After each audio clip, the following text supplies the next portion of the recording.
안녕하십니까. 하루의 경제 주식 마무리 경주마입니다.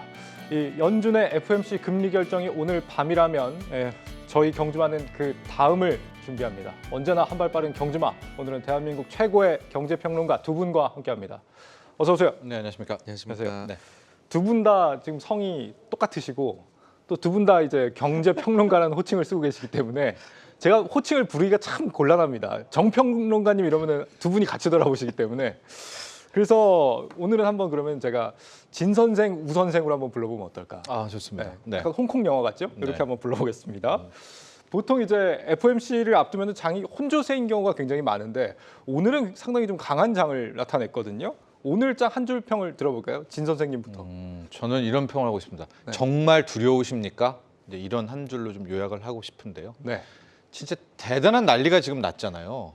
세계 탑 10위권인 투자은행 하나가 사라지고요. 미국의 14위, 15위권 은행들이 파산했거나 파산할 위기에 있는데 지금 너무나 안 두려워하거든요. 우리 이근영 앵커 지금 두려우십니까? 전 두려운데요. 두려워요? 네. 글쎄요.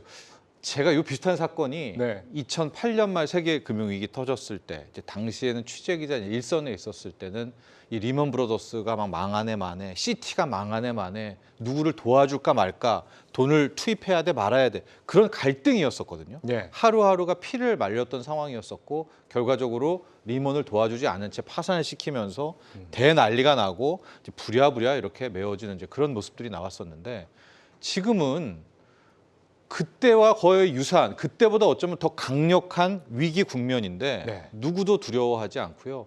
더 문제인 것은 고민 없이 지금 돈을 턱턱 줍니다. 망할 것 같아? 여기 있어 돈. 망할 것 같아? 여기 있어 돈. 이런 식으로 이 모든 것들을 해법을 짧게 끝내고 있는 그런 상황이 되고 있거든요. 그래서 오늘 뭐 시장도 올랐고 오늘 밤 FOMC가 있다고 뭐 여러 가지가 있지만 저는 이 모든 것들 좀 이따 얘기하겠지만 더 앞서서 네. 우리가 너무 안 두려워하고 있다 하고 그렇게 안 두려워하는 이면에는 돈으로 다 해결하는 이런 모습들이다. 네. 그럼 이런 상황이라면 단기적으로 봤을 때 위기니 경계 침체니 뭐 파국이니 이런 것을 아직은 말할 단계는 아닐 것 같다. 이렇게 요약하고 싶습니다. 저도 원래는 안 두려웠는데 우리 진 선생님의 말씀을 들으면서 지난주부터 두려워지기 시작을 했는데 아, 그래요? 네, 한번 뭐 위기가 진짜 올 수도 있다 이런 말씀 해주셨기 때문에 네, 알겠습니다. 우 선생님, 네, 말씀해 주시죠. 네, 저는 소문난 잔치에 먹을 게 없나 봐라고 하면서 좀 옳은 게 아닌가라고 생각을 합니다. 그러니까는 FOMC 회의라는 것 자체는 뭐 지난 1년 넘게 경험을 하셨겠지만은 너무나도 지금 중요합니다. 인플레이션이 네. 막 엄청나게 세상에 닥친 이후로는요.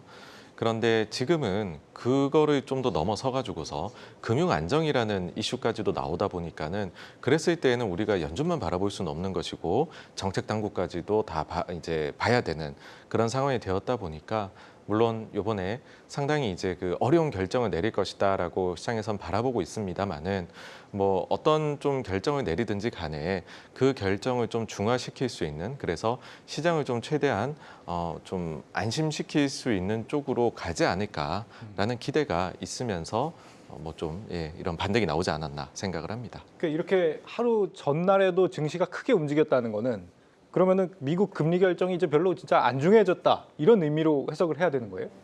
저는 개인적으로요. 그 금리 인상에도 단계가 스테이지가 있다라고 생각을 하고요. 네. 그러니까 처음에는 인플레이션이 너무 높게 일어나니까는 정말 경제가 침체에 빠지든 말든 상관하지 않고 0.75씩 금리를 팍팍 올렸었죠.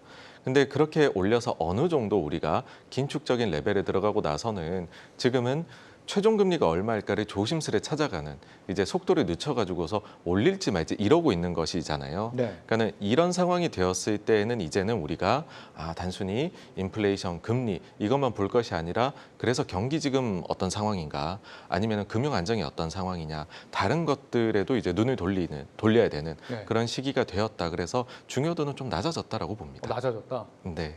부지개도 낮아졌어요, 중요도?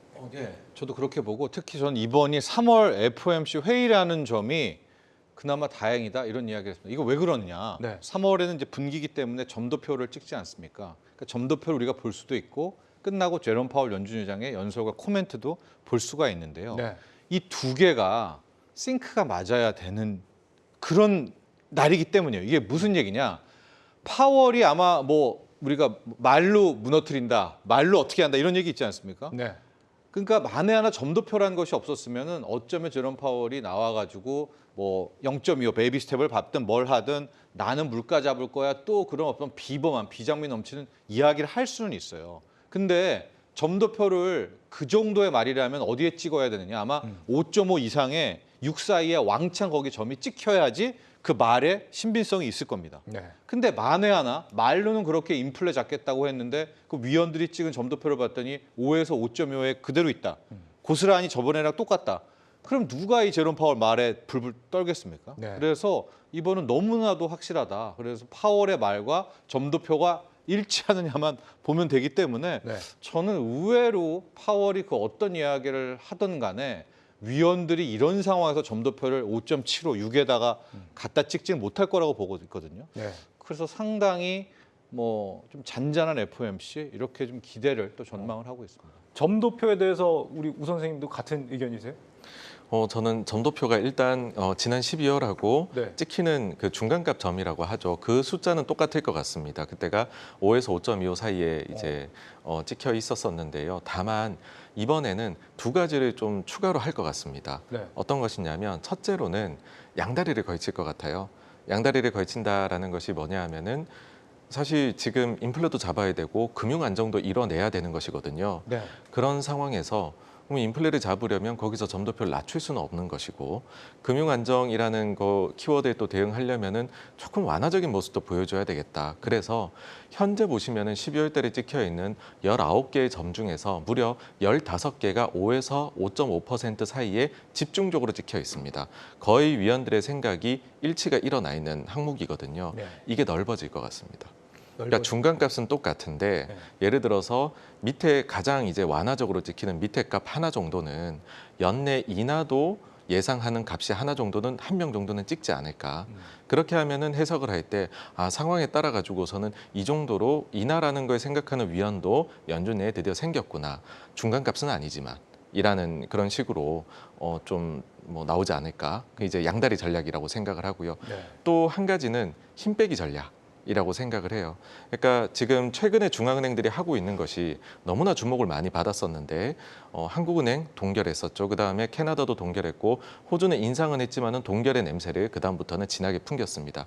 이들이 어떤 것을 썼냐 하면은 기준금리 정책만 너무 보지 마시고 우리가 다른 수단들도 있고 우리는 양쪽에 다 대응할 준비는 되어 있는데 데이터를 따라서 가겠습니다라는 식으로 막 이렇게 좀 해석하기가 어렵게 섞어버렸었거든요. 네. 마찬가지로 이번에 연준에서는 점도표에 대한 관심이 굉장히 뜨겁지 않습니까? 그러니까는 점도표는 우리가 실제로 정책을 그렇게 하겠다라는 게 절대 아니고 연준 위원들의 단순한 점의 합의고 이걸 가지고 너무 보지 마시고 우린 역시 데이터 따라서 갈 것이고 금융 안정을 위해서는 이제 그 정부 기관하고 협력을 통해서 무엇이든 최선을 다 하겠다라는 식으로 해서 조금 힘을 빼면서 그러면서 이번에 회의를 잘 이렇게 구렁이 담 넘듯이 지나가고 싶어 하지 않을까라고 봅니다. 예, 요 그 전망이 또 맞아 떨어지느냐가 이번 시장의 관전 포인트가 될 것 같네요. 네, 금리 인상 뭐 이번에 별로 안 중요하다 이렇게 두 분 다 말씀을 해주셨으니까 금리 인상 약발이 떨어질 요 때가 이제 시장이 보통 오르기 시작할 때다 이렇게 보는 시각들도 있던데 실제 뭐 신빙성이 좀 있는 얘기인가요? 그게 이런 얘기 같아요. 우리가 이제 정말 매크로적인 주가의 흐름과 금리를 딱 갖다 대놓고 보면 네, 주식의 상승 시기는 항상 금리의 인상 시기와 거의 일치를 했고요. 주가가 떨어지는 시기는 또 금리 인하의 금리가 이제 떨어지는 시기와 일치를 했습니다. 그러니까 이게 늘 좀 질문도 많이 받는 그런 이야기죠. 아니 금리 인상하면 나쁘다며 긴축이라며. 그런데 이것은 소위 말하는 금리 인상이라는 거 왜 인상을 하겠습니까? 물가가 상승하기 때문이고 물가가 상승한다는 뜻은 경기가 그만큼 좋아졌다는 뜻이고 그럼 이제 주식의 명목 가격도 오르고 이런 것들이 이제 같이 싱크가 맞으면서 조화가 이루면서 이제 가게 되는 이제 그런 구도였잖아요. 네. 근데 지금까지의 모습을 보면 특히 작년의 모습은 금리 인상기에 주가가 그냥 무너져 내렸었죠. 그러니까 지금 이렇게 우리가 금리 인상에 대한 관심을 덜 가질 때 주가가 오른다라는 것은 높은 금리 속에서 이제는 소위 말하는 이런 의견들이 나오는 거예요. 이쯤이면 됐다. 이러면 이제 골디락스 뭐 운운하는 이런 이야기가 단기간에 나올 때 이러면서 연준 같은 경우에도 막 그동안에는 비장하게 물가를 잡기 위해 뭘 다 할 거야 뭐 이랬는데 아마 오늘 내일 새벽에 말도 뭐 금융 안정에 대한 이야기를 하고 뭐 이렇게 되면 실제적으로 요런 구간 여기 부분에서부터 다음 인하하기 전까지의 요 구간에서 상당 부분 주식이 시세가 나올 수 있지 않느냐라는 이제 그런 의견인 것 같고요. 예. 저 역시도 뭐 여러 차례 말씀드렸지만 저는 인하에서 주가가 오른다라고 보지는 않고요. 이 언저리에서 조금 올리든가 동결이 꽤 길어지는 그게 6개월이 되든 7개월이 되든 요 시점에 주가 발산이 한 번에 있을 거라고 보거든요. 네. 그리고 그 이후에 나오는 폭락이 지금의 우리가 돈으로 해결했던 거의 대가. 그래서 저는 이제 항상 계속 보고 있는 것이 단기 자산 버블이 나올 것이냐 말 것이냐 그 측면에서 보고 있어서 저는 차라리 베이비 스텝이 더 낫다. 동결이나 저도 그런 관점에서 바라보고 있습니다. 네, 진짜 실제 연준의 약발이 떨어진 건 같기도 해요. 지금 뭐 이렇게 서학개미 분들 폭풍 매수하시는 거 보면 정말 이 금리 정책 아랑곳 않고 하시는 것 같은데 제가 좀 놀란 게 최근에 이제 은행주들 뱅크런 사태 때 서학개미들이 은행주들을 좀 집중 매수하신 것 같더라고요. 심지어 매수한 종목 1위가 이 퍼스트 리퍼블릭. 여기 이번에 위기설 났던 데 아닌가요? 네, 네. 네. 아니 이 거의 보니까 간밤에도 이 퍼스트 리퍼블릭이 한 30% 가까이 지금 오른 상황이더라고요. 근데 그런 말이 있잖아요. 우리가 이제 떨어지는 칼날을 잡지 마라. 네, 네. 나쁘게 보이면 그냥 나쁜 거다. 지금 시점에서 이 잡는 게 정말 잘한 선택인가 그런 생각도 드는데 어떤가요? 네, 말씀해 주신 대로 지금 금융주 중에서 사실 아마 이름도 굉장히 생소하실 겁니다. 근데 뭐 지금 순위에 가장 순매수 많이 한 순위에 막 은행주들이 올라가고 있는 그런 상황입니다. 근데 여기에서 조심하셔야 되는 부분은 이번에 CS라든지 다른 금융기관들을 어떤 식으로 정부 쪽에서 처리하는지 과정을 보시게 되면 주식 투자자들, 그러니까는 그 주주들의 경우에는 상당 부분 이게 희석이 되거나 손해를 보는 그런 과정으로 진행될 수밖에 없습니다. 네. 그러니까 왜 그러냐 하면은 가장 이제 뭐 순위가 낮은 어찌 보면 위기가 됐을 때 어떻게 보면 다 잃을 수도 있는 그런 지위에 있는 투자자이거든요. 그러니까 채권을 가지고 있는 사람이 더 선순위를 가지게 되겠죠. 위기 상황에서는. 예. 그래서 너무 위기에 있는 기업들에 대해 가지고서는 저는 조금은 투자를 하실 때에는 만약에 하시더라도 조금 포트 상에서 조금 조절을 하셔가지고서 너무 크게 이렇게 또 레버리지까지 이런 건 절대로 안 하셨으면 좋겠고요. 네. 반대로 지금 세상에서 펼쳐지고 있는 뭐 예를 들어서 미실현 손실 때문에 굉장히 힘들다라든지 아니면 코코본드 문제 때문에 힘들다라든지 뱅크런 때문에 힘들다라든지 근데 여기에 속하지 않음에도 불구하고 금융주들 중에서는 다른 금융주가 빠지니까 다 같이 빠진 그런 금융주들도 있거든요. 그런 곳들의 경우에는 이제 이거는 억울하게 빠진 거잖아요. 네. 그런 곳들에 저희가 또 기회를 찾아서 눈여겨보면서 그런 전략을 펼치는 거는 좋은 것 같다. 그렇게 저는 좀 나눠 생각을 합니다. 네. 지금 뭐 은행주 얘기를 드렸는데 은행주도 뭐 보니까 우량 은행들 이런 데는 또 괜찮다는 말씀들을 하시고 그런 와중에 또 기술주도 지금 막 많이 오르고 있잖아요. 빅테크 이런 데도 오르고. 네. 그러면 금융주하고 빅테크하고 어느 쪽이 좀 더 괜찮을까요? 어떻게 보세요? 둘 다 아니라고 봅니다. 둘 다 아니라고요? 네. 그러니까 이렇게 생각하시면 될 것 같아요. 지금 돈 뿌리는 거하고 네. 우리가 과거에 양쪽 하늘에서 돈 뿌리는 거하고 비슷하지만 좀 다릅니다. 즉 뭐냐면 과거에도 일단 양쪽 하나를 해서 금융기관에 먼저 메워줬죠. 네. 그리고 또 돈을 찍어냈고 그 다음에 나온 돈들은 이제 풀려서 시중에서 돌아왔습니다. 그래서 네. 그게 뭐 2014, 15, 17 하고 여기에 재정 정책에 코로나 때 푼 돈까지 합쳐가지고 그게 뻥 터져서 주가 뭐 부동산 난리 나고 코인까지 와서 이제 그 여기까지 오게 된 건데 지금 돈으로 다시 메우는 이 대목은 그 자금의 레리 핑크는 이제 자리부의 불일치라고 했는데 딱 그 금융기관에만 들어가 있는 거예요.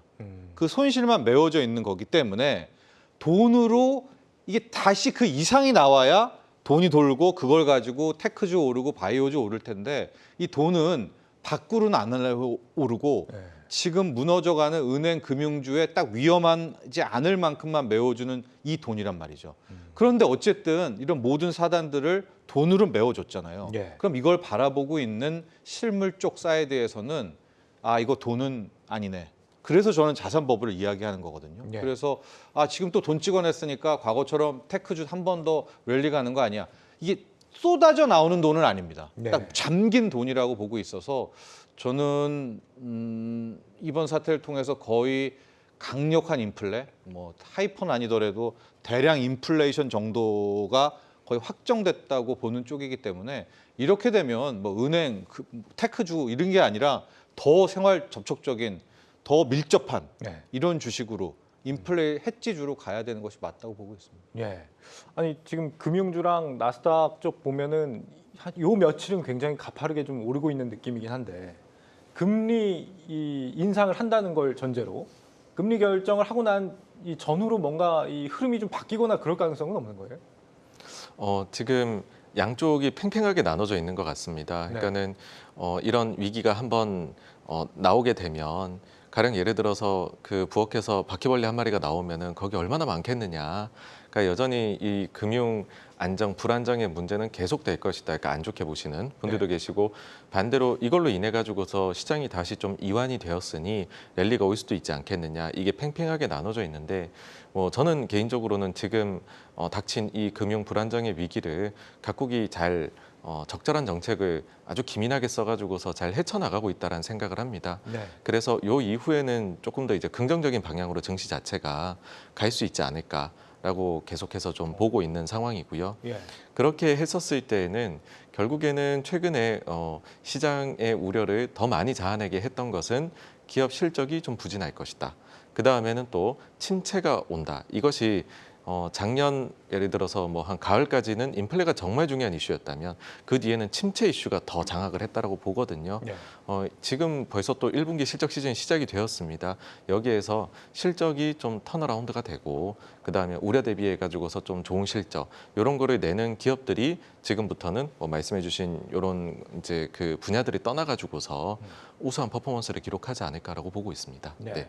그랬을 때 이제 네, 말씀하세요. 사실 기대를 해볼 만한 거는 올해 그렇게 경기적으로 좋을 만한 부분들은 사실은 좀 없죠. 근데 중국이 작년에는 마이너스 기여를 참 많이 했었거든요. 네. 그 상해를 중심으로 해서 대봉쇄 그런 게 있었기 때문에. 근데 지금 현재로 봐가지고서는 중국이 이제 그 리오프닝에 굉장히 속도를 내고 있고 선행 데이터가 빠르게 올라가고 있습니다.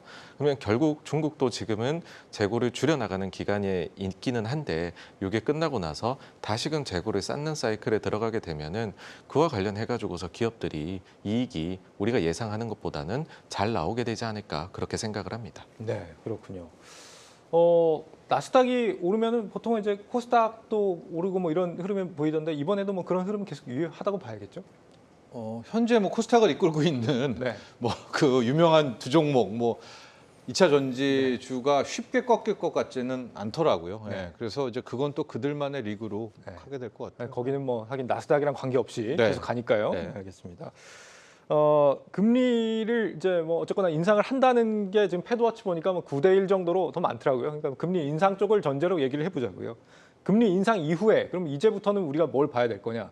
뭐 두 분도 그 기존에도 계속 말씀을 해오셨던 위기, 뭐 금융 위기가 올 것이냐, 아니면 경기 침체가 온다, 뭐 이런 거에 대한 걱정들을 이제 해야 될 단계가 온 게 아닌가 싶은데, 우리 진 선생님 특히 이제 위기론 주창자시기 때문에 그러니까 제가 계속 말씀드리지만 네. 그때도 말씀드렸는데 위기론이라는 게요. 네. 여기서 꺾이는 지금의 어떤 이제 비관론자들이 말하는 그런 위기 형태가 아니고요. 네. 제가 말씀드리는 거는 네. 저는 요번에 뭐 올리던 이제 곧 동결 구간이 나오리라고 봅니다. 근데 이 동결 구간에서 제가 계속 말씀드리는 게 자산 버블입니다. 자산 버블은 뭐냐? 인플레이션을 해지하기 위해서 상대 주식이 오르는 거예요. 네. 예, 그때 나오는 상승은 어마어마하게 무섭거든요. 그건 딱 정확한 비유가 2007년에 한 4월부터 11월까지 나왔던 그 랠리입니다. 네. 예, 그 정도의 저는 랠리가 기다리가 있고, 그러나 이건 가짜잖아요. 버블이잖아요. 네. 이 이후에 오는 위기를 이야기하는 겁니다. 네. 그러니까 지금 제가 여기에서 금리를 올린다고 해서 주가 빠진다는 얘기가 네. 아닌 거 아시죠? 결국에는 예. 두 분이 같은 말씀을 하신 거예요, 그렇죠? 네. 금리를 이번에 올린 이후에도 어쨌거나 상승을 할 것이다. 근데 이제 우리 진 선생님께서는 버블이 오는 것이다. 그렇게 그렇죠. 말씀을 하고 계신 저는 거죠. 그 상승을 믿지 않고요. 네. 왜냐하면 지금 돈 문제 해결을 못한 채로 또 올리는 거잖아요. 네. 그러니까 지금도 돈으로 올린 건데 여기서 더 오른다? 그렇게 오게 될 대가는 굉장히 처참할 텐데 일단 현재 상태에서 여기서 이제 이 모습을 흘러가는 것을 보니까 여기서 망한다. 막 여기서 주가가 코스피가 2천 깨지고 그럴 가능성보다는 저는 오히려 한 번 더 금리 인상을 하든 뭐든 이제 동결에 대한 뉘앙스들이 나오기 시작할 때 진짜 거센 버블, 거센 주가 상승이죠. 예. 그게 오히려 올 한 해는 지배할 가능성이 크다. 그러나 그 다음에 오는 그 위기가 진짜 그건 문제 메울 수가 없죠. 왜? 뭐 지난 시간에도 말씀드렸지만 돈으로 해결할 수 있는 문제는요. 여러분 그나마 문제 중에서 괜찮습니다. 근데 돈으로 해결할 수 없는 위기가 왔을 때는 그때는 어떡하죠? 그 위기는 언제쯤 오는 거죠? 그건 역설적으로 버블이 왔을 때 그 위기도 온다. 이렇게 보시면 됩니다. 너무 선문학 같은가요? 그런데 그래야 위기도 오는 겁니다. 네. 알겠습니다. 우리 우 선생님도 은행 파산이 금융 위기로까지 범죄일 가능성이 있을까요? 현재 진행되는 걸로 봐가지고서는 그런 가능성은 낮다라고 보고 있습니다. 네. 그렇게 보는 이유는요.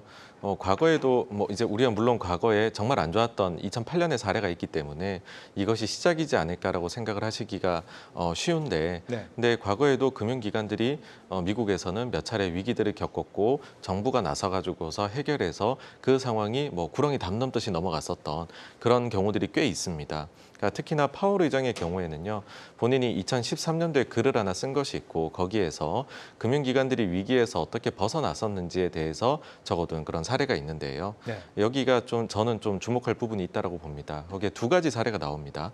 첫 번째가 뉴잉글랜드 은행이라는 데고 여기가 파산을 하게 됐는데 그 이후 예금자 보호라든지 지금의 마치 실리콘밸리 은행하고 거의 같은 정책이 나왔습니다. 네. 그러고 나가지고서 그것이 어떻게 좀 해결이 되어 갔거든요. 근데 그 이후에 이거는 이제 채권 입찰 관련 스캔들이긴 했지만은 또 다른 회사, 당시 IB 쪽에서는 가장 영향력이 있던 살로몬 브라더스라는 회사가 위기에 처합니다. 근데 그때 당시에는 정부가 돈을 넣거나 이런 것이 아니었고요. 최대 주주가 당시에 이제 거기에 워런 버핏이었었고 워런 버핏이 이거를 여러 다방면으로 노력을 해가지고서 해결을 해 나갑니다. 네. 지금 보시게 되면은 저는 여기에서 좀 이제 비슷한 점이 있다라고 생각을 하는 게 첫 번째 뭐 SBB 같은 경우에는 뉴잉글랜드 은행하고 좀 비슷하게 지금 대처들이 나오고 있다. 이고 그 다음에 우리가 걱정하는 게 자산 대비 자기 자본 대비해 가지고서 미실현 손실이 비중이 얼마나 되느냐라고 따졌을 때 미국의 상위 20개 은행 중에서 SVB 다음으로 많은 데가 뱅크 오브 아메리카거든요. 네. 근데 뱅크 오브 아메리카 지금 최대 주주가 워런 버핏입니다. 그래서 사실 저는 좀 그런 생각이 들더라고요. 워런 버핏이 최대 주주로 있는 은행에서 과연 뱅커런이 발생하는 것이 쉬운 일일까? 그건 상당히 어렵다라고 생각을 하거든요. 그래서 그때하고 좀 비슷한 점이 많다 보니 지금도 좀 위기를 넘어가기에는 그때 사례를 보면은 당시 이제 주가가 살짝 이렇게 했다가는 분위기가 좋았었습니다. 이후에. 네. 그래서 그 사례가 좀 오히려 2008년보다는 적절하게 어울리지 않느냐. 그렇게 보고 있어가지고서요. 네, 위기 가능성은 낮다라고 보고 있습니다. 정호 평론가님 지난주에 우리 투자자들이 지금 가장 두려워해야 되는 게 경기 침체다 이렇게 말씀해 주셨잖아요. 네, 경기 침체가 오면 증시는 어떻게 반응을 하는 겁니까? 바닥으로 거꾸라지나요? 침체가 오게 되면은 보통 S&P 500 기준으로 고점 대비 한 30% 정도가 빠지게 됩니다. 네, 그래서 이거는 좀 크게 빠지는 것이잖아요. 네. 근데 이미 우리가 시장이 한 28% 정도 빠졌다가 지금 상승이 좀 나타나는 거거든요. 그러니까 이것은 뭐냐 하면 얕은 침체를 겪은 수준 혹은 침체가 올 뻔했는데 가까스로 벗어난 수준의 가격이 한 번은 반영이 된 것입니다. 네. 실제 그것이 느껴지는 게 그 컨퍼런스 보드에서 발표하는 경기 선행 데이터들이 있습니다. 그 지수를 보게 되면은 작년 8월부터 해가지고 마이너스로 접어들었고요. 그러니까는 그 이후부터는 언제 기간을 두고서라도 우리가 침체에 왔었어라고 이야기해도 선언을 해도 이상하지 않을 정도로 데이터들은 나쁩니다. 네. 근데 그 데이터들이 최근 3개월 정도 보시면은 여전히 마이너스긴 한데 올라오고 있고요. 네. 그 다음에 그 최근 6개월 전의 데이터들하고 비교를 해보면 요번에 나온 데이터만 앞으로 쭉 나온다고 하더라도 숫자는 올라가 버립니다. 네. 그렇기 때문에 침체를 우리가 걱정해야 될 정도로 실제로 지난 6개월이 대단히 안 좋았었다라는 거고요. 반대로요. 지금은 오히려 그 아주 깊은 수렁에서는 벗어나고 있다.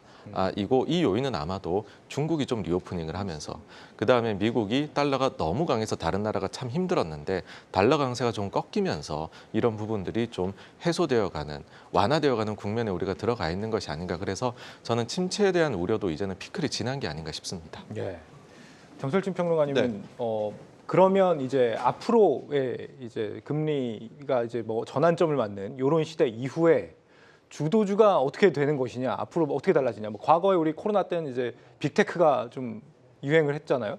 앞으로는 뭐가 주도주가 될 거라고 보세요? 저는 뭐 주구장창 말씀드리지만 에너지 섹터라고 보고 있습니다. 에너지요? 예, 에너지주만큼 인플레이션을 강하게 해지할 만한 종목 주식은 못 봤고요. 예, 네. 저는 결과적으로 에너지주, 그 다음에 우리 코스피를만 놓고 본다면 네. 이런 좀 당위적인 설명이에요. 저는 이제 시총 상위 종목 중에서 네. 코스피가 달릴 때 반도체가 이끌고 가지 못한다고 보거든요. 근데 2차 전지는 이미 시세가 한번 나왔지 않습니까? 네. 그럼 남은 것은 자동차밖에 없습니다. 그러면 시총 상위에서 코스피가 달릴 때 누가 끌고 가야 되느냐? 전 자동차라고 보고 있습니다. 그래서 뭐 현대차, 기아차를 위주로 하는 자동차주가 일단 코스피를 이끌고 가고 나머지들에 대한 뭐 에너지 섹터의 큰 반등 이렇게 예측을 하고 있고요. 한 가지만 보시면 됩니다. 달러만 보시면 네. 이게 지금 단기 버블이 나올 건지 아니면 여기서 경기 침체 국면으로 꼬꾸라질 건지가 명확한데요. 지금 달러 인덱스 103도 깨고 지금 102대까지 내려왔잖아요. 네. 이게 100을 깨는 순간 그 정도의 달러 약세가 나온다면 거의 이제 뭐 우리가 대량 인플레와 이끌게 되는 자산 버블은 확정됐다 이렇게 보셔도 되겠고, 너무나 안타깝게 이때는요 현금을 들고 있으면 바보가 될 국면이 나와요. 이게 되게 엉뚱한 건데 경기가 망할 것 같아가지고 자기가 차곡차곡 버티고 있는 사람을 한 번 더 골탕 먹이는 국면이 늘 있습니다. 여기에 대한 대비도 꼭 해주셨으면 좋겠습니다. 네, 주의해야겠네요. 두 분과는 여기까지 듣죠. 감사합니다. 네, 이제 내일 투자 준비해야겠죠. 금방 돌아옵니다. 채널 고정.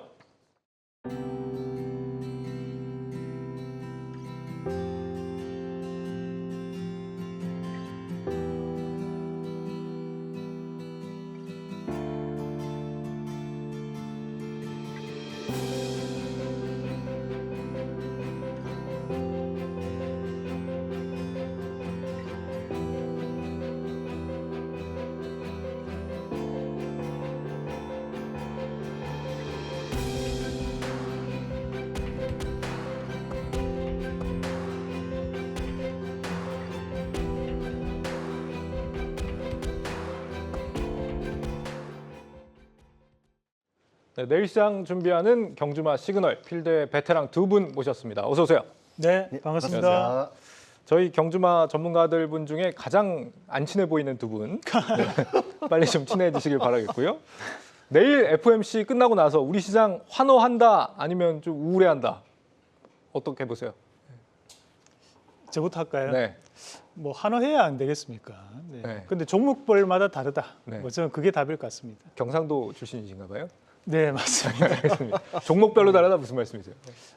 지금 현재 뭐 개별주 장세가 이어질 수밖에 없는 시장의 분위기라고 보고요. 만약 내일 뭐 예상대로 0.25% 금리 인상을 한다고 하더라도 시장에 대한 뭐 하락은 좀 더 제한적인 부분이 나타날 것이고, 그렇다고 해서 상승하는 부분보다는 상승도 제한적인, 결국 지금과 비슷한 종목별에 대한 루틴이 좀 더 이어지지 않겠나 그렇게 보고 있습니다. 네, 원 차장님. 저 같은 경우에는 일단은 만약에 이번 FOMC 이후에 큰 변동성을 만약 야기할 그런 조짐이 있었다라고 하면은 최근처럼 시장이 굉장히 어떻게 보면 버티고자 하는 의지가 좀 굉장히 강한 그런 지금 상황입니다. 네. 소위 말하는 저점을 높여가면서, 그리고 소위 말하는 최근에 그 핫했던 테마주들 2차 전지, 뭐 AI, 그리고 로봇 뭐 이런 쪽들 같은 경우에 계속 지금 자금들이 유입이 되면서 조금만 빠지는 것 같으면 순환매로 계속 들어올리고 하는데, 그런 단기성 자금들조차도 아마 겁을 먹고 다 숨어버렸을지 않았을까. 근데 지금 현재 굉장히 그런 자금들이 활발하게 시장에서 매매를 일으키고 있다라고 하는 것은 뭐 FOMC 결과가 어떻게 나오든 뭐 진짜 뭐 말도 안 되게 뭐 갑자기 뭐 비권 100bp를 올리거나 이런 말도 안 되는 돌발적인 악재가 나오지 않는 이상 그저 시장에서 예상을 하는 수준의 뭐 한 25bp 정도 올리는 수준의 그런 이제 이슈만 발생이 된다라고 하면은 시장은 크게 놀라거나 하지 않고 지금의 현재의 그런 스탠스 그대로 유지를 하면서 그냥 좀 빠른 순환매 시장 계속 유지가 되지 않을까 싶습니다. 네, 두 분 다 아주 긍정적인 전망을 해주셨습니다. 반도체 쪽 얘기를 좀 해보죠. 지금 오늘 보니까 반도체주 양쪽 다 SK 하이닉스, 삼성전자 둘 다 좀 상당히 좀 괜찮게 나와준 것 같아요. 미국 반도체법 가드레일 조항이 어젯밤에 나왔거든요. 그러니까 10년간 5%까지는 이제 중국의 생산 능력 확장하게 해준다 이런 얘기였는데 잘 된 건가요? 어떤 건가요, 이게? 뭐 그 정도면 선방했다 봐야 되죠. 사실 우리가 최악에 대한 부분 자체로 주가에 대한 반영이 많이 됐었고, 네. 하지만 이제 SK하이닉스를 필두로 해서 반등포 모멘텀이 어느 정도 지금 나오고 있는 상황들이거든요. 뿐만이 아니라 이제 종목군으로 우리가 보더라도 나머지 이제 반도체 장비 업종 안에서는 우리가 뭐 PSK라든지 이런 기업들을 가장 대표적인 기업이라고 얘기를 하는데, 그런 기업들 같은 경우에도 강한 모습들을 계속적으로 나타내고 있습니다. 그런데 네. 그 내면을 보면 수급적인 부분에서는 기관 수급이 계속적으로 붙어주고 있다는 것은 네. 결국에는 최악에 대한 부분 자체는 면했다라는 부분이고, 또 한 가지는 지수에 대한 방어적 형성이 지금 나타나고 있다는 부분으로 저는 해석을 하거든요. 그러면 삼성전자라든지 또는 SK하이닉스 같은 경우에도 결국 생산 능력에 대한 부분 자체에서만 5% 이상에 대한 가드레인이 쳐져 있는 상황들이었기 때문에 기술적인 발전에 대해서는 탓하지 않겠다라는 얘기가 지금 가장 주목해야 될 부분이라고 봐요.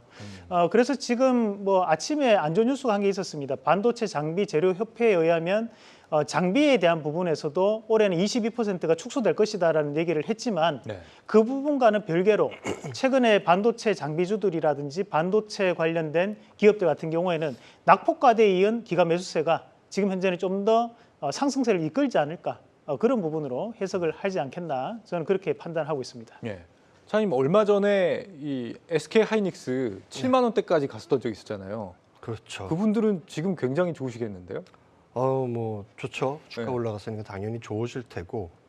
그리고 이거 이렇게 한번 좀 풀어서 생각을 해보면 어떨까 싶습니다. 지금 이제 5% 룰, 그러니까 5% 룰이라고 해야 될까요? 그러니까 5%에 대한 제한을 어떻게 보면 좀 피해가면서 중국 공장에서 이제 생산에 대한 어떤 이제 포션을 가지고 갈 수 있게 된 건데, 네. 근데 지금 반도체 쪽, 특히 이제 중국에서는 주로 이제 메모리 반도체를 많이 만들잖아요. 근데 네. 메모리 반도체 과연 공장 가동률이 지금 나오고 있을까요?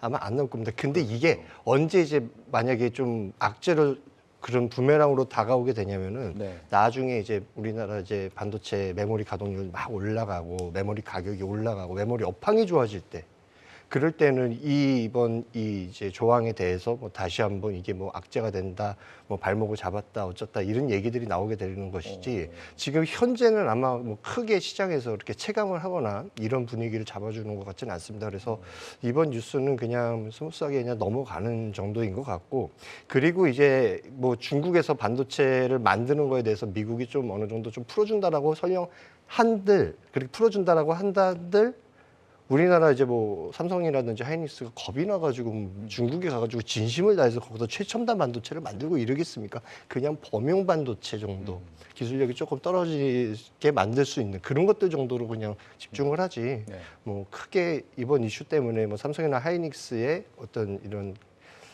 향후의 그런 경영적인 플랜에 대해서 크게 영향을 미치지는 않을 것 같다라고 저는 생각을 합니다. 두 분 다 최악은 면했다, 이 정도로 인식을 하고 계신 것 같습니다. 지금 우리 반도체 산업에서 가장 취약하다고 보는 게 지금 팹리스 쪽이거든요. 그러니까 반도체 설계 전문 회사 팹리스잖아요. 대만 같은 경우는 이 팹리스 굉장히 짱짱한 회사들 많이 있던데, 우리나라는 좀 이게 부족하다고 봤는지 정부가 이 팹리스를 좀 강하게 키우겠다 이런 전망을 내놨다면서요. 근데 이게 사실 강하게 키운다고 해서 강하게 키워지는 업황은 아닙니다, 사실. 그래요? 뭐 강하게 키우고 싶으면 다들 강하게 키우겠죠. 네. 근데 뭐 그런 부분으로 인해서 갑작스럽게 잘 된다, 그런 보장 자체는 없는 부분이고요. 여기서 얘기하는 이제 팹리스라는 것이 우리가 쉽게 따진다면 하드웨어, 소프트웨어가 있으면 소프트웨어를 키우겠다는 얘기거든요. 네. 그러나 이제 전 세계적으로 따져본다면 우리가 퀄컴 같은 기업들이 가장 유명하죠, 사실. 근데 퀄컴이 만들어내는 스냅드래곤, 우리가 AP라고 하잖아요. 네. 그 기술 자체를 삼성의 엑시노스가 따라갈 수 있습니까? 지금 못 따라잡고 있던 상황이라는 거예요. 그 말인 자체는 우리가 반도체 업황 같은 경우에는 따라잡는데 약 1년에서 2년 정도 걸린다는 얘기를 하지만, 실질적으로 팹리스에 대한 기술 격차는 최소 5년에 6년이라는 얘기를 많이 합니다. 그러면 대표적인 우리나라 중소기업들 안에서도 이런 팹리스 관련된 부분에서 기술적인 발전으로 전 세계적으로 뭐 이렇게 주목받을 수 있는 업체는 사실상 지금 현재는 대단히 어려운 부분이라고 봐야 되는데, 다만 지금 이제 우리가 시장에서 해석을 할 때는 이런 정책적인 것으로 인해서 주가적인 부분에서 일부 수급이 좀 완화될 가능성은 좀 있다라는 거죠. 뭐 대표적인 기업들로 본다면 최근 들어서 이제 칩셋 미디어 같은 기업들, 이런 기업들이 이제 비디오 칩 관련된 회사를 만드는 부분인데요. 네. 그런 회사라든지 그 회사의 모회사라고 볼 수 있는 이제 텔레칩스 같은 업체들은 우리가 지금 흔히 얘기하는 이런 팹리스 관련된 기업이라 보시면 됩니다. 그러면 최근 들어 주가에 대한 부분이 정말로 뭔가에 대한 수주가 크게 증가를 해가지고 주가 올랐다기 보기보다는 이런 기대감에 의한 반등이라 좀 봐야 되는 부분이고요. 그리고 우리가 메모리 반도체 쪽에서도 이런 팹리스 기업들이 존재를 하는데 조금 작은 기업들로 말씀드린다면 우리가 이 제주 반도체 같은 기업들도 팹리스 관련된 기업입니다. 메모리 반도체 관련된 부분이라고 보시면 되는데요. 그리고 이제 지금 이런 여타의 이제 팹리스 기업들도 우리가 사실상 이 팹리스 기업들은 이제 설계 도면을 만들고 난 다음에 여기에 따른 것들을 파운드리, 그 위탁 생산업체한테 그것을 이렇게 만들어 주세요 하고 넘기는 과정들이거든요. 네.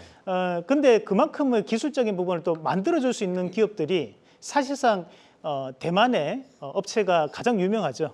그렇다 보니까 대만 업체들이 성장할 수밖에 없는 겁니다. 그 만약에 이제 팹리스가 성장을 하기 위해서는 삼성도 파운드리에 대한 부분 자체에서 점유율을 확고하게 올려내야지만 이 팹리스 기업들에 대한 뒷받침, 지원적인 부분 자체가 좀 더 나타날 가능성은 있다라고 보는 게 맞을 것 같습니다. 그렇군요. 칩스앤미디어, 텔레칩스 이런 종목들 네. 추천을 해주셨고요. 원차장님도 혹시 보시는 팹리스 기업이 있으세요? 저는 종목을 안 그래도 칩스앤미디어로 칩스앤미디어. 예, 좀 네. 말씀드리려고 두 분 같은 종목을 가져왔습니다. 갖고 오셨나요? 예. 같은 종목인가요? 네, 말씀해 아이고. 주세요. 이 회사가 그 팹리스 업체들 중에서는 매출액 사이즈가 가장 작을 겁니다. 네. 지금 제일 큰 거는 뭐 LS 세미콘 같은 경우에가 한 2조 원대가 넘어가게 나오고 그 바로 밑에 단이 뭐 최근에 굉장히 핫한 코아시아 같은 게 한 4천억 단 이렇게 나오고 하는데 네. 근데 왜 팹리스 업체들 중에 매출액 사이즈가 가장 작은 업체를 말씀을 드리느냐? 이거죠. 매출액 사이즈가 워낙 작다 보니까 조금만 가가지고 톡 건드려줘도 매출액 사이즈를 훅 키울 수 있는 어, 그런 좀 어떻게 보면은 좀 시각적인 네. 효과를 노릴 수 있지 않을까 싶습니다. 이래서 좀 말씀을 드려보면은 반도체 논리 회로 블록 설계를 위한 이제 뭐 IP라고 하죠. 네. 인터렉처럴 프로퍼티라고 하는 이거를 전문적으로 좀 다루는 그런 회사인데 동사의 IP 같은 경우에는 영상 정보 처리용 IP가 일단 메인이고요. 특히 자동차의 주행 보조 시스템용 반도체를 위한 IP 매출이 한 30% 정도를 차지하고 있습니다. 아이다스용 반도체 매출이 30%다라고 생각을 하시면 되고 이게 최근에 현대차하고 삼성전자의 협력 강화 뉴스를 통해서도 아마 느끼셨겠지만 네. 완성차 업체들이 차량용 반도체를 내재화하기 위해서 최근에 상당히 공을 들이고 있기 때문에 동사의 성장 매력도 지속적으로 부각이 될 수 있지 않을까 싶습니다. 또한 미중 반도체 전쟁이 지금 굉장히 격화되고 심화가 되고 있잖아요. 그래서 중국 같은 경우에도 중국 이제 로컬 업체들도 반도체 내재화를 계속 진행을 하고 있는데 이에 따라서 동사의 비디오 반도체 IP 도입이 늘어나고 있는 것이 이제 수주나 이런 것들로 확인되고 있고요. 이러한 이유로 전년도 동사 같은 경우에 최대 매출을 일단 달성을 했습니다. 그리고 올해 매출, 2023년도 매출 같은 경우는 전년도 매출의 한 30% 넘는 사이즈의 이연 매출이 이미 연초부터 보장이 되어 있기 때문에 전년도에 이어서 올해 같은 경우에도 최대 실적 갱신은 충분히 가능할 것이다라고 기대가 됩니다. 그리고 또한 한 3, 4년 전부터 라이센스 계약을 진행한 AI 개발용 IP 매출이 올해부터 이제 본격적으로 발생할 것으로 이게 기대가 되고 있는데 요즘 그 중국의 엔비디아를 대체할 GPU 칩 개발에 속도를 내고 있기 때문에 중국향 AI 개발용 IP 매출도 향후 계속 우상향을 할 것으로 일단은 기대가 되고 있습니다. 예. 우리 이상로 대표님은 네. 팹리스 전반적인 업종을 잘 훑어주셨고 원차장님은 이렇게 종목을 세부 디테일하게 두 분이 오늘은 좀 궁합이 맞으신 것 같아요. 네. 전반적인 증시 상황 얘기를 좀 이번에 해보겠습니다. 오늘 코스피, 코스닥 다 오르긴 했는데 전반적으로 보면 상승한 종목이 한 1,000개 정도 되고 하락한 종목이 한 1,300개 이 정도 되는 것 같아요. 종목으로 보면 하락한 종목이 더 많고 뭐 내 것만 빼고 다 오르는 것 같은 그런 답답함 느끼는 분들 많이 있을 것 같은데요. 뭐 빈익빈 부익부죠. 네. 사실 지금은 수익이 안 나시는 분들은 계속 수익이 안 나는 시장이고 대신 또 수익이 잘 나시는 분들은 또 계속적인 신고가에 대한 부분에서 행복한 비명을 좀 지를 수 있는 시장이라 봅니다. 네. 그만큼 지금은 이제 스마트 개미 시대라고 저는 표현을 하는데요. 일반적으로 우리가 지금 현재 시장에서도 그냥 멀리서 보면 2차 전지만 간다 이렇게 이제 보실 수 있는 부분이지만 세부적인 부분을 따져보면 2차 전지 안에서도 조금씩 다르게 움직이거든요. 우리가 최근까지 계속 움직임을 보였던 것이 2차 전지 안에서도 양극재 관련된 기업이었다면 네. 어느 순간에 이제 이 양극재 관련된 부분 자체의 수급이 수산화 리튬 관련주로 조금 옮겨져 왔어요. 그리고 또 전일 같은 경우에는 또 알루미늄 박 관련된 기업들이 또 움직였거든요. 네. 근데 오늘 시장 같은 경우에는 또 니켈이라든지 코발트를 생산하는 기업들, 그러니까 원재료 기업들로 좀 더 세분화해서 들어가고 있는 과정이라고 좀 봐야 될 것 같고요. 네. 마찬가지로 이제 로봇이나 AI 같은 경우에도 우리가 뭐 일반적으로 그냥 스마트 팩토리, 공장 자동화 관련주 다 오른다 그게 아니고 거기 안에서도 감속기 관련된 기업이 좀 더 강하게 움직이는 부분, 그리고 좀 더 시스템을 구축할 수 있는 그 스마트 팩토리 관련된 기업들, 소프트웨어적인 부분이 지금 또 상승하고 있는 부분, 이렇게 좀 더 세분화된 부분에서 순환매가 좀 도는 양상들이 나타나면서 우리가 이 주도주 패턴이라는 것이 처음에는 조그맣게 시작합니다. 네. 근데 이것이 나중에 주도주가 되게 되면 이게 점점 덩치가 커져요. 하지만 지금 시장은 보면 조금 꺾여 있는 시장인데 아직까지 주도주 패턴을 보이는 종목군들이 가고 있다는 것은 결국 이 주도주 패턴이 죽어버리면 시장이 죽어버린다는 거예요. 그래서 저는 여전히 그래도 2차 전지나 AI나 로봇이라든지 이런 것들이 우리 시청자분들이 보시더라도 조금 위험해 보일 수 있습니다. 하지만 그런 위험한 종목군들이 우리가 위험하다고 느낄 때는 항상 더 올라갑니다. 그 부분을 좀 감안하셔도 저는 트레이딩이라도 좀 접근을 해보는 건 어떨까라는 말씀을 좀 드리고 싶습니다. 지금 뭐 순환매가 굉장히 빠르다는 얘기들을 많이 하잖아요. 네네. 그럼 지금 말씀하신 그런 종목들 요 뭐 네. 리튬 샀다가 뭐 양극재 샀다가 이렇게 돌아가면서 사시는 게 한 네. 분이 그러시는 거예요? 한 분이 예를 들면 요것도 좀 샀다가 요것도 좀 샀다가 계속 이렇게 늘려가시는 거예요? 백화점 쇼핑하시듯이? 그렇게 하지는 않으시고요. 네. 우리가 이제 양극재 관련 기업들을 보유하고 있는 분들은 안 파시겠죠. 네. 기본적으로 지금 계속 들고 계시는 분들이 많으신 거고 신규적으로 양극재에 접근하지 않습니다. 왜냐하면 가격이 비싸기 때문이죠. 대신에 신규적으로 접근은 하지 않지만 2차 전지에 대한 성장성은 여전히 우리가 우상향이 나올 수 있다라고 보는 입장이기 때문에 이 2차 전지 안에서 좀 더 세분화된 부분에서 적게 오른 2차 전지 관련된 기업은 뭐가 있을까라는 부분 자체에서 출발한다고 저는 봐요. 그러면 음극재 관련된 기업들도 안 움직이다가 최근 들에 조금씩 움직임이 나오는 것도 2차 전지 관련이 전체적으로 다 커지고 있는데 그러면 결국 양극재, 음극재가 똑같이 들어가는 부분에도 불구하고 음극재가 상대적으로 빠져 있다면 음극재에 대한 부분 자체 수급이 또 붙어버리는 거죠. 네. 그런 과정들이 나타나면서 어느 정도 고가권력에 대한 키 맞추기 형태가 이루어지는 과정들이 아닌가 그렇게 보고 저는 아직도 저평가되어 있는 2차 전지 관련주가 많다고 보는 입장이거든요. 네. 그래서 그런 종목군들에 대한 부분이라도 우리가 함께 참여하셔야지만 지금 시장에서는 좀 더 수익을 좀 볼 수 있는 그런 시장이 아닌가 그렇게 말씀을 좀 드립니다. 2차 전지 관련주를 뭘 하나 들고 있어야 이게 좀 저평가됐는지 아닌지도 좀 알 것 같긴 한데 결국에는 또 2차 전지 AI 로봇으로 가는 건가? 이게 계속 이것만 쳐다보고 가야 되는 건가요? 앞으로도? 일단은 그쪽 안에서만 네. 소위 말하는 시장에서 스마트하게 거래를 하는 자금들이 계속 몰려서 앞서 대표님 말씀 주셨다시피 그 빠른 순환매를 돌리고 있습니다. 그래서 네. 그냥 내가 시장에 참여를 하는 참여자라고 하면 투자자라고 하면은 결국에는 그렇게 돈들이 모여가지고 같이 그 안에서 그러니까 투자를 하고 있는 그 이제 시장에 가서 나도 어떻게 보면 숟가락을 얹어야 먹을 게 있다고 이제 보여지는데. 뭐 결국은 지금 이제 좀 트레이딩에 자신이 있으신 분들의 영역이다. 그리고 나는 근데 트레이딩에 너무 자신도 없고 나는 뭐 장기 투자 스타일인데라고 하시는 분들은 오히려 지금 더 좋아지는 상황입니다. 왜냐하면 싸게 빠진 것들이 널려 있거든요, 시장에. 그러면 진짜 뭐 컨셉이 장기 투자셨다면 그런 거 그냥 차곡차곡 모아서 사가지고 그냥 길게 가져가시는 거예요. 뭐 내가 지금 오늘 만약에 예를 들어 가지고 뭐 2차 전지 섹터에서 상대적으로 들어올라간 게 첨보라는 종목이 있다라고 칩시다. 그러면 첨보를 샀는데 나머지는 막 다 막 5% 7% 오르는데 얘는 안 올랐어. 네.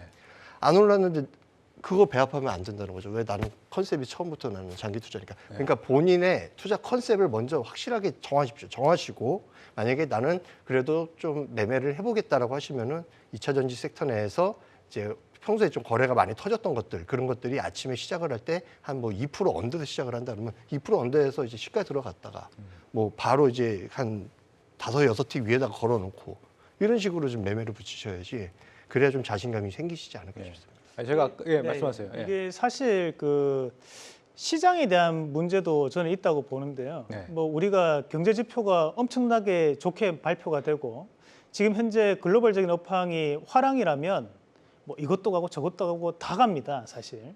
하지만 우리가 지금 2차 전지가 가는 것이 왜 가는지 모르겠다. 하시는 분들도 많으실 것 같은데 우리가 무역 수지에 대한 부분을 상세하게 따져보면 지금 현재 수출 지표 안에서도 계속적인 흑자를 보이고 있는 섹터군이 2차 전지밖에 없습니다. 사실 반도체가 60%가 급감을 했고 이번 달 같은 경우는 현재 경상수지까지도 적자가 나오고 있는 상황이거든요. 우리가 이제 무역 수지 적자는 감안할 수 있는 부분이에요, 사실. 왜냐하면 이게 중국발 물량 자체가 줄게 되면 무역 수지 같은 경우 적자가 나올 수 있는데 경상수지 같은 경우에는 외국인들의 투자 금액을 모두 다 합쳐가지고 경상수지를 매기는 거기 때문에 경상수지가 적자가 지속되게 되면 국가의 신용도가 내려가게 됩니다. 국가의 신용도가 내려가면 채권 가격이 다시 한 번 더 늘뛸 수 있겠죠. 예. 그런 부분 자체를 감안해서 보면 지금 현재 시장에 대해서 수급 솔림화는 당연히 이루어질 수밖에 없는 과정이 될 수밖에 없다는 거죠. 그러면 지금 현재 반도체 관련된 기업들도 낙폭과대 이후에 저가 매수는 또 들어가거든요. 기관에 의해서. 이런 부분 자체는 결국 낙폭과대된 종목군들에 대한 저가 매수 또는 지금 현재에 대한 주도주 패턴을 보이고 있는 2차 전지라든지 또 로봇 AI 뭐 이런 것들이 이제 우리가 자동화 스마트 팩토리라고 표현을 하는데 그런 성장적인 측면 자체를 좀 더 두드릴 수 있는 종목군들에 대해서 저는 뭐 짧게 보시는 것도 좋지만 오히려 이제 시대적 흐름이 그쪽 방향으로 가고 있다라고 좀 생각하시면 어떨까 싶어요. 우리가 사실 이제 로봇이라는 것을 국한해서 봐버리면 종목이 정말 한두 개밖에 안 보입니다. 하지만 로봇이라고 보지 마시고 AI라고 보지 마시고 내가 오늘 여기 오면서 들어갔던 주차장은 무인 주차장이었나 유인 주차장이었나를 한번 생각을 해보실 필요가 있으세요. 그런데 최근 들어서 우리가 유인 주차장은 거의 없어요. 대부분 다 업무 빌딩 같은 경우에 무인 주차장이 나올 수밖에 없고 우리가 커피숍을 가더라도 대부분이 키오스크를 이용하거나 또는 모바일 어플을 이용하거든요. 그 말은 뭐냐면 시대적 흐름 자체가 무인화와 자동화 시점으로 넘어가고 있다는 거죠.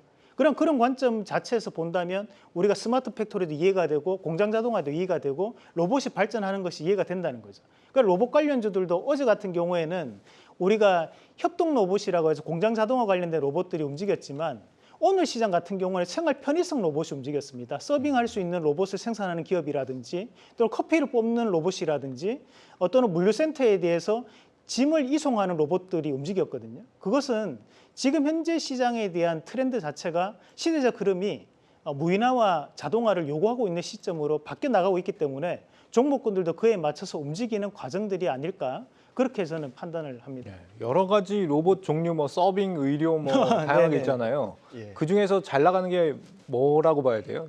진짜 업황이나 실적 측면에서 저는 일단은 산업용 협동 로봇, 산업용 협동 로봇. 이쪽을 좀 보는 게 그래도 이제 뭐 숫자나 이런 것들, 그러니까 실적이나 이런 것들이 조금 이제 중요시 생각을 하시는 투자자분들이시라면 그래도 눈높이 맞지 않을까 싶습니다. 일단은 뭐 국내에서 뭐 얘기를 좀 말씀드려보면은 이제 뭐 한국 얘기보다는 이제 산업용 협동 로봇 분야 절대 강자가 미국의 테라다인사의 유니버설 로봇이라는 회사입니다. 근데 이 회사가 시장 점유율이 한 40% 정도가 넘어가고 있어요. 근데 이제 한국의 두산 로보틱스 이 회사가 그 다음인데 우리나라의 두산 로보틱스가 5% 정도 하고 있고 누적 판매량만 비교해봐도 두산 로보틱스의 12.5배가 넘는 게 이제 유니버설 로봇입니다. 근데 왜 우리나라 로봇을 봐야 되냐라고 이제 하실 수 있는데, 근데 이런 이제 유니버설 로봇이라는 굉장히 큰 대장님이 작년에 매출 성장률이 5% 찍는 동안에 우리나라 두산 로보틱스 같은 경우 22%의 성장을 보여줬고요. 그리고 주로 미국과 유럽 등 선진국 시장에서 매출의 80%가 지금 발생을 하고 있으니 아직은 점유율이 이제 5%대로 미미하지만 지금 올라오는 속도가 1등보다 더 빠른 속도로 올라오고 있으니 그 경쟁력만큼은 충분하게 지금 이제 증명이 되지 않았나 싶고 그쪽 이 두산 로보틱스나 이런 회사들이 영위하는 업황이 지금 앞서 말씀드렸던 산업용 이제 로봇, 협동 로봇 분야이기 때문에 이쪽에 이제 파생되는 종목들이 굉장히 많습니다. 이쪽 관련된 종목들 좀 자세히 좀 살펴보시면 어떨까 싶습니다. 네. 아니 저는 그 로봇주 보니까 지금 세계 1위 감속기 기업이 나브데스코라고 하는 일본 기업이던데 여기가 시총이 3조 8천억 원이더라고요. 네. 근데 삼성 레인보우 로보틱스 있잖아요. 네. 여기가 지금 시총이 벌써 2조 5천억인데 지금 실체가 있는 기업인가 싶기도 해서 이게 좀 괜찮아요? 이 거품이 좀 껴 있는 거 아니에요? 우리가 여기서 한 가지 알고 계셔야 되는 것이 우리가 일반적으로 협동 로봇이나 모든 로봇들에 대한 부품들은 대부분 다 일본산입니다. 왜 그러냐면 전 세계에서 2022년도까지 특허 출원 건수가 일본 기업을 못 따라잡습니다. 그러니까 앞서 얘기했던 나비토모라든지 또는 스미토모 그리고 HDS사 이 세 가지 회사가 전 세계에서 거의 90%에 대한 점유율을 차지하고 있는 기업들이에요. 네. 그 심지어 최근 들어서 가장 이슈가 되는 것이 이제 하모닉 드라이브 감속기라고 얘기하는데요. 그 하모닉 드라이브 감속기는 대부분의 로봇의 인공 관절에 들어가는 그 고정밀 감속기를 얘기하는 건데 그게 작년에 특허가 만료됐습니다. 그래서 왜 레인보우 로보틱스가 가냐면 레인보우 로보틱스 그리고 우리나라의 유로메카 그리고 그 사믹 THK 이 세 가지 기업이 지금 이 하모닉 드라이브 감속기에 대한 부분 자체를 올해 안에는 연구 개발을 완료하겠다라는 네. 계획을 가지고 있어요. 네. 그 계획에 대한 부분 자체에서 시장은 프리미엄에 대한 가치를 주는 거죠. 우리가 유일하게 지금 현재 화이트리스트가 해제가 되지 않았지 않습니까? 네. 그렇다 보니 로봇 산업에 대한 부분에서는 상당한 취약점을 가지고 있는데 결국에는 이런 하모닉 감속기에 대한 부분 자체를 국산화를 하면 그에 따른 부분 자체에서 파생된 효과가 엄청나게 나타날 수 있다라는 기대감이 지금 현재 레인보우 로보틱스라든지 또는 유로메카라든지 네. 지금 현재 뭐 SBB테크 그리고 뭐 사믹 THK 같은 기업들에 대한 주가적인 원동력이 되고 있다라고 보는 게 맞을 것 같고요. 우리가 이제 대기업으로 조금 안정적으로 좀 본다면 네. 현대차 그룹은 반드시 보셔야 되고 네. 거기 추가적으로 현대위아, 뭐 HD 현대, 그 SK 정도만 대기업들은 보시면 충분히 네. 성과를 보일 수 있을 겁니다. 알겠습니다. 어쩌면 오늘 밤 시장의 큰 흐름이 바뀔지도 모르겠습니다. 어떤 변화가 오든 지금 할 일이 크게 다르지 않다는 점 잘 알고 계시죠? 그저 묵묵하게 다음을 준비하시죠. 저희 경주마가 늘 여러분과 함께 하겠습니다. 진짜 경주는 지금부터입니다. 고맙습니다.